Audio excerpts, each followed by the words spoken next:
Hello, this is RICKY, the YouTube Tech Guy. Hey guys, so today I'm going to be showing you how to set up your camera on the LG G6. Now, it does warn you about the first part, but you definitely have to realize that you're taking lower quality photos by default. You're only taking a 8 megapixel shot instead of a 13 megapixel. So that's going to be the first part of it. So let's get to the first part, which is in settings. You want to immediately change your quality to 13 megapixels so it's a much better quality photo.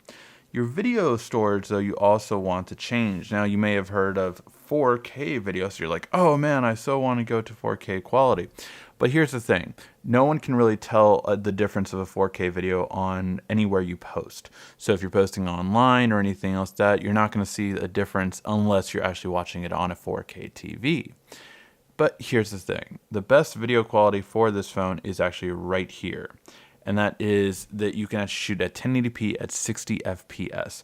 This video quality looks way better than your standard 30 FPS, which is what your standard shooting does, and it does a much better job of having a really wow factor anywhere you post. So you can post this on Facebook, YouTube, anywhere, and it will still look like this. So this will improve your video quality a lot. You also want to shoot the camera roll function just so you can always see how your photos are as soon as you take them. I really like this feature. For HDR, you do want to leave on automatic just so you have that permanently set. I do like to be able to do this voice command just so you can actually be able to take a photo. Say if you're like have it in a weird position, you can't really tap it or you can't really do anything. You can just say something and then it really is simple for that.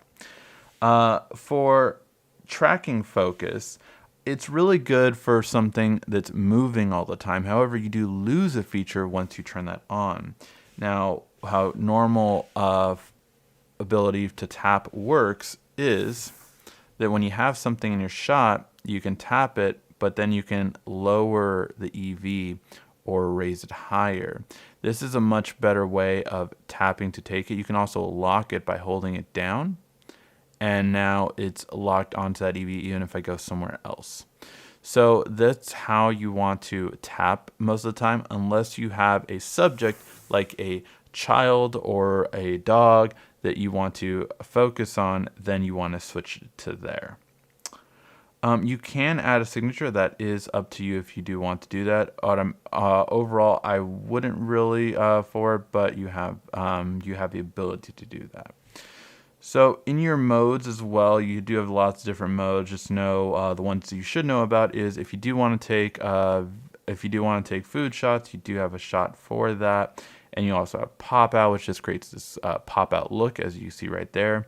And the other ones are pretty self-explanatory. You have filters right here, which you have those available to you, and you have your flash, which you can leave on automatic or just off.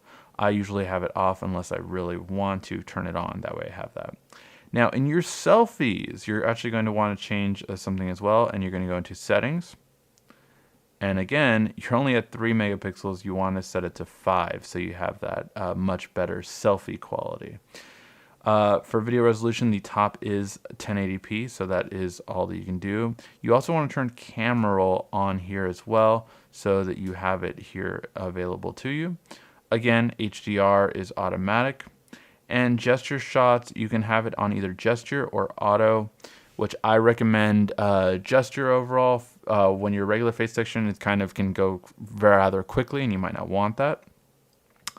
And if you do want to flip it, some people do like the flip ability so it looks like a mirror. You have that option as well. Now, the last things you want to note in this section is you do have the ability to do skin tones. This gets rid of acne, blemishes, and things such as that nature. Let me just cover this up so you can see it a little bit better. Skin tones get rid of acne, blemishes, and things of that nature. Lighting can just brighten up a shot, so that is the ability you have with lighting. So you can just brighten up a shot, so if it's too dark, it can just brighten it up. And then, of course, you have your filters for more of a selfie filter style. You also do have this button, which just is your wider selfie. So you do have that ability. I know you have the regular wide shot in your auto mode, but you also have that as well. And then finally, you do have the front flash, which just basically uses your screen. It brightens it around there so you can actually have a much better shot. So yeah. Alright guys, hopefully you did like this video. Just a simple quick breakdown on the things you want to do to set up your LG G6 camera. Let me know your thoughts in the comment section down below. If you've been happy with this camera, what is not your favorite thing about this camera? Please let me know in the comment section down below. Thank you as always for watching. This has been RICKY, the YouTube Tech Guy.